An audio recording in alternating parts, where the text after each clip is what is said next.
A primeira carta de Paulo aos Coríntios. Foi escrita para uma igreja em uma comunidade que Paulo conhecia muito bem. Corinto era uma grande cidade portuária do mundo antigo, que tinha muitos templos para deuses gregos e romanos. Era um grande centro econômico e Paulo foi estrategicamente para lá como missionário. Ele passou 1 ano e meio ali, procurando conhecer o povo, falando com eles sobre Jesus, e muitas pessoas se tornaram seguidoras de Cristo e formaram uma igreja. Você pode ler sobre tudo isso em Atos, capítulo 18. Depois de um tempo, Paulo saiu dali para iniciar igrejas em outras cidades. Ele começou a receber relatos de que as coisas não estavam indo muito bem lá na igreja de Corinto. Ele foi informado de todos os tipos de problemas e foi por isso que ele escreveu essa carta. Ela é dividida em 5 partes principais, juntamente com as saudações finais. E essas 5 seções correspondem a 5 problemas que Paulo está abordando. A carta é lida, portanto, como uma coleção de pequenos textos com tópicos diferentes, mas há algumas ideias centrais que unem todos eles. E aqui está o que ele faz em cada seção. Ele descreve o problema, então responde a esse problema com alguma parte da história do Evangelho, que são as boas novas sobre Jesus. Ele mostra como eles, na verdade, não estão vivendo o que eles falam e acreditam. E essa carta trata totalmente sobre aprender e enxergar cada área de nossa vida através da lente do Evangelho. Então vamos entrar aqui e ver como ele faz isso. Nos capítulos de 1 a 4, o problema são as divisões na igreja. Alguns outros professores também foram até a cidade depois que Paulo foi embora. Um cara chamado Apolo, Pedro, e as pessoas escolheram o seu professor preferido e fizeram grupinhos ao redor desse líder. E começaram a falar mal e desrespeitar as pessoas que escolheram os outros líderes ou professores. E então, Paulo responde a isso de forma sarcástica e afiada. Ele diz: "Vocês só podem estar brincando comigo. A igreja não é um concurso de popularidade. A igreja é uma comunidade de pessoas que estão centradas em Jesus. Seus líderes e professores são simplesmente servos de Cristo. Então, enquanto você pode preferir um líder ou outro, não vale a pena se dividir. E certamente não vale a pena diminuir o outro. O centro da igreja é Jesus e as boas novas sobre quem ele é e o que ele fez." Nos capítulos 5 ao 7, Paulo aborda alguns problemas relacionados ao sexo. Havia pessoas dormindo juntas por aí na igreja. Um cara com a madrasta e um grupo de pessoas ainda estavam adorando a um templo para deuses gregos e dormindo com as prostitutas que trabalhavam ali. E não apenas isso, mas havia pessoas na igreja dizendo que estava tudo bem. Eles dizem: "Ei, nós somos livres em Cristo. A graça de Deus está sobre nós, certo? Está tudo bem." Mas Paulo diz que não está nada bem. E com o evangelho na mão, ele mostra como esse tipo de pensamento está errado.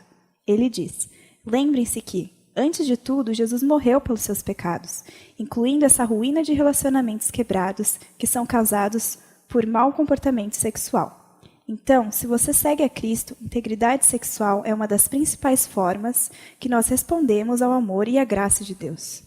Paulo também lembra a eles que, assim como Jesus ressuscitou fisicamente dos mortos, da mesma forma os nossos corpos serão erguidos dos mortos. Isso significa que o seu corpo está sendo redimido por Jesus, agora e no futuro. O que você faz com o seu corpo importa sim, e importa um monte. Ele não é seu para fazer o que quiser. Paulo está sendo super claro aqui. Ser um seguidor de Jesus envolve compromisso quando se trata de integridade sexual.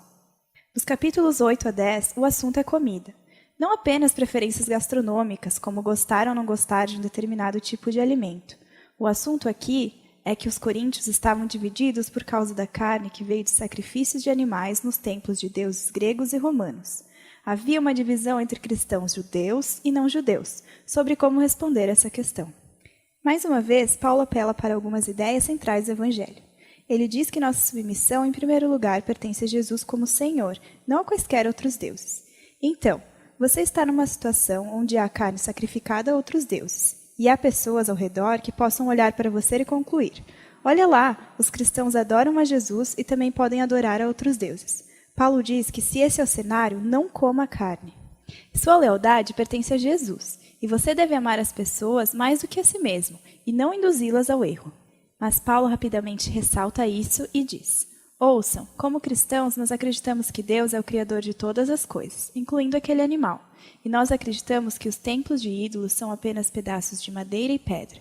Então, se não houver ninguém ao redor, que possa entender mal as suas ações e você está com fome, vá em frente, come lá. Você é livre, como um novo homem em Cristo, para seguir a sua consciência nesse tipo de debate. Então, o que torna tudo bem comer em uma das situações, mas não a outra, o princípio central é o amor. O amor vai negar-se a si mesmo e olhar para o bem-estar de outras pessoas. E amor, o amor de Deus, está no centro do Evangelho. Foi o que Jesus fez quando morreu por nós. Então Paulo diz que é o que um cristão deveria fazer por outras pessoas. Nos capítulos 11 ao 14, Paulo segue em frente e destaca problemas no seu encontro semanal de adoração. Havia algumas pessoas que estavam tendo experiências espirituais bem poderosas no encontro. Então começavam a orar alto em línguas não conhecidas. Havia outras pessoas que começavam a compartilhar um ensino ou uma palavra de Deus. Então alguém os interrompia, porque eles é que queriam compartilhar. Isso tudo era muito caótico e estava distraindo as pessoas, especialmente os visitantes, de ouvir o Evangelho. Então, nesses capítulos, Paulo os ajuda a pensar antes de tudo no propósito deste encontro, para ajudá-los a ver que tipo de comportamento era apropriado. Ele diz que o encontro é um lugar onde o Espírito de Deus deve atuar através de todo o mundo, e isso deve acontecer de uma forma unificada. Então, ele usa uma metáfora sobre a igreja como um corpo humano.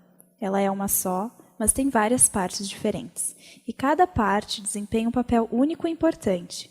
E ele cita várias coisas que o Espírito faz através de pessoas diferentes, como um propósito de edificar a igreja. E é uma frase-chave nesses capítulos. E Paulo conclui que o valor mais alto no culto deve ser um conceito central do Evangelho, o amor de Deus. Amor é uma palavra-chave nesses capítulos também. Amor vai induzir cada pessoa a usar sua função para servir e buscar o bem-estar dos outros. Então, Paulo aplica tudo isso aos problemas dos coríntios. Algumas pessoas pensam que o propósito do culto é ter uma experiência espiritual intensa, ou ter a chance de falar suas opiniões. E Paulo diz: olhem, eu sou um grande fã de experiências poderosas de oração, mas se isso distrai outras pessoas ou assusta elas, eu deveria parar. Porque eu estou amando a mim mesmo mais do que eu estou amando essas pessoas. O culto em torno de Jesus deve ser organizado. Assim todo mundo pode aprender, cantar, adorar e ouvir Deus falando. O último problema que Paulo aborda é a questão da ressurreição de Cristo e a experiência futura dos seguidores de Jesus. Há algumas pessoas na igreja que estão dizendo que a ideia de ressurreição é ridícula e não importa de verdade para ser cristão. E Paulo reage dando ênfase em relação a isso. Ele começa dizendo que a ressurreição é uma parte indispensável do Evangelho. Nós acreditamos nisso por causa das centenas de testemunhas oculares que viram Jesus vivo em um corpo físico, depois de ter sido morto publicamente pelos romanos. Paulo diz: se Jesus não ressuscitou dos mortos, então sua morte não tem significado nenhum. Nós ainda estamos todos perdidos em nosso pecado e egoísmo e deveríamos apenas parar de ser cristãos. Paulo mostra então em detalhes como a ressurreição foi a vitória de Jesus sobre o pecado e o mal, como uma fonte de vida e poder para nós agora, no presente, e como uma promessa de esperança futura para todo o mundo. É por causa da ressurreição que nós temos uma razão para sermos unidos em Cristo. É a razão para a qual somos motivados a ter integridade sexual. É a fonte de poder para amar as outras pessoas mais do que a nós mesmos. E, por fim, é a nossa esperança de vitória sobre a morte. Então, Paulo concluiu: nós acreditamos sim que Jesus levantou dos mortos. E o que significa isso? Que o Evangelho não é apenas conselhos morais ou uma receita para a espiritualidade privada. Ele é uma declaração sobre Jesus que estabelece uma nova realidade. E é isso que trata 1 Coríntios: ver cada parte da nossa vida através da lente do Evangelho.